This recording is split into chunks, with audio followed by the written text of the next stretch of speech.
မခေါ်တော့သူ့ကိုဘာလို့ပဲခေါ်လဲမตาလို့ပဲခေါ်တာဖြစ်တယ်ရင်ကြီးပေါ့နော်အလောင်းကိုနော်အလောင်းကြီးလို့ပဲလူတွေကခေါ်တာဘသူကမှလူလေးချိုးလိုက်တာလို့ဘသူမှမပြောမသေးခင်အထိနော်သူ့ဝိညာဉ်ကခန္ဓာနဲ့မခွာခင်အထိသူကတော့တန်ဖိုးရှိတယ်သူ့ကိုအလုံးကချိုးတယ်လို့ပြောတယ်ဒါပေမဲ့သူသေသွားတာနဲ့သူ့ဝိညာဉ်ထွက်သွားတာနဲ့သူဟာဘာမှမဟုတ်တော့ဒါမှတင်ဟာတင်ပြနေတာတင်အထဲမှာဝိညာဉ်ရှိနေလို့ဒါမှတင်ဝိညာဉ်ကအရင်တန်ဖိုးရှိတယ်တင်ဝိညာဉ်ကထာဝရအသက်ရှင်နိုင်တယ်တင်ဝိညာဉ်ကမြေကြီးမှာနေပြီးတော့ပြီးသွားမှာမဟုတ်ဘူးတင်ဝိညာဉ်ကထာဝရအသက်ရှင်မယ်အမေနှစ်နေရတော့တင်ဝိညာဉ်ကသွားလိုက်မယ်တည်ပြီးတဲ့အခါမှာအားလုံးလည်းသိပါတယ်ကောင်းကင်နဲ့ငရဲဆိုတဲ့နှစ်နေရကိုတော့ကျမတို့ရဲ့ဝိညာဉ်ကသွားဖို့ရန်အတွက်ရှိတယ်ကျမတို့ကခန္ဓာမကျမ်းမာတာလားစိတ်မကျမ်းမာတာလားဒါမှမဟုတ်ရင်သင်ဝိညာဉ်မကျမ်းမာတာလားသင်ဝိညာဉ်ကတေပြီးရင်ဘေးသွားရမလဲမသိဘူးဖြစ်နေရလား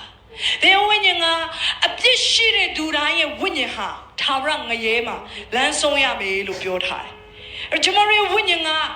ထာဝရငရဲကိုတွားရတာဘာကြောင့်မလို့လဲအပြစ်ကြောင့်မလို့အပြစ်နဲ့ကင်းတဲ့လူရှိလားလူရလို့ဖြစ်လာလို့ရှင်အပြစ်နဲ့ကင်းတဲ့သူရှိလားမရှိပါဘူးเนาะကျမတို့ဆိုရိုးစကားလေးတောင်ရှိသေးတယ် nobody perfect เนาะဘယ်သူမှမပြည့်စုံဘူးကျမတို့အပြစ်ကိုတစ်ခုမဟုတ်တစ်ခုလုံးမိကြတာကြီးပဲဒီခါလေးတော့ပြောလိုက်တယ်ငါသူ့လောက်တော့မစိုးပါဘူးတဲ့နော်ကျွန်တော်သူ့လောက်တော့မစိုးပါဘူး तू ကနေတိုင်းတောက်တယ်ကျွန်တော်ကတစ်ပတ်တစ်ခါပဲတဲ့ချူမဲတောက်တာချင်းသူတို့မှညှိလိုက်တယ် तू ကအများကြီးတောက်တယ်ငါနည်းနည်းပဲတောက်တယ်အချူလည်းပြောတယ်ကျွန်တော်မတောက်တတ်ဘူးတဲ့မတောက်တော့မတောက်ဘူးဒါပေမဲ့ရှူပဲရှူတာနော်အချူကျတော့လေအဲ့ဒါတွေမလုပ်ဘူးမွေးရင်စေဝါမလုပ်ဘူးဒါပေမဲ့ तू ကပါလေအတင်းပြောတယ်နော်အဲ့ဒါလေဝစီကံနဲ့ပြစ်မှားတာပဲကာယကံနဲ့မပြစ်မှားပေမဲ့အချို့ကျတော့လေမနောကံနဲ့စိတ်ထဲကနေပြစ်မှားတာတွေရှိတယ်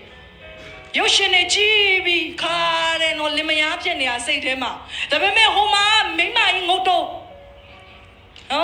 ဟိုမှာမိမကြီးငုတ်တုံးနဲ့ဥပါလုံးနေတာချို့ကအဲ့ဒါလေမနောကံနဲ့ပြစ်မှားတာပဲကျမတို့စိတ်တွေနဲ့ပြစ်မှားတဲ့အရာတွေရှိတယ်ကျမတို့နှုတ်နဲ့ပြစ်မှားမိတာတွေရှိတယ်အတင်းပြင်းပြောတာတွေသူများကိုနာကျင်အောင်လုပ်မိတာတွေရှိတယ်ပြည့်စုံတဲ့သူဆိုတာကျမတို့မှမရှိကြပါဘူးကျမတို့ကလူရှိမှတော့ပြည့်စုံခြင်းအောင်ဟန်ဆောင်ကြတာပေါ့အားလုံးချစ်စရာလေးတွေကြီးပဲချစ်တဲ့မျက်လုံးနဲ့ကြည့်မယ်ဆိုရင်မော်လေဒါပေမဲ့တကယ်အတွင်းထဲမှာကိုသိတယ်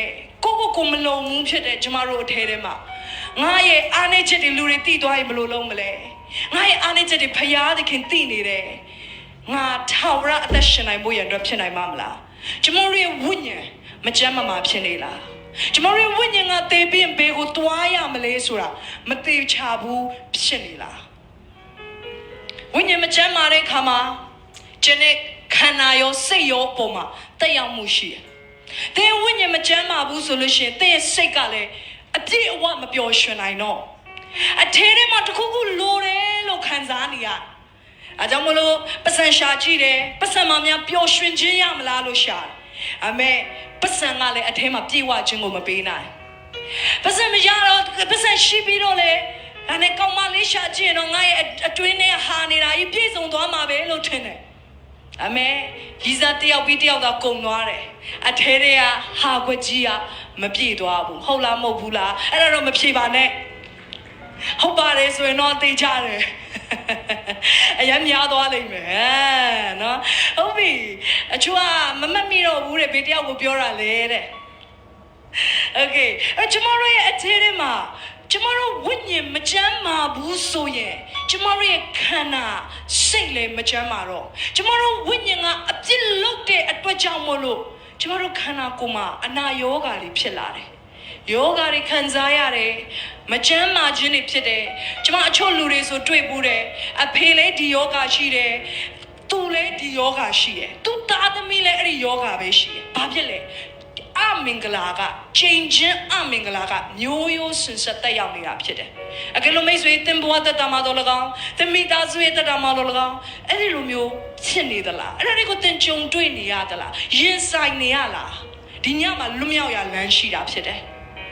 ဒီအမက်လိုပဲမချမ်းမာတဲ့အခါသင်ခန္ဓာမချမ်းမာတာဖြစ်ကောင်းဖြစ်နိုင်တယ်စိတ်ပိုင်းဆိုင်ရာမချမ်းမာတာဖြစ်ကောင်းဖြစ်နိုင်တယ်ဝိညာဉ်ပိုင်းဆိုင်ရာမချမ်းမာတာဖယားနဲ့ဝေးကွာနေတာ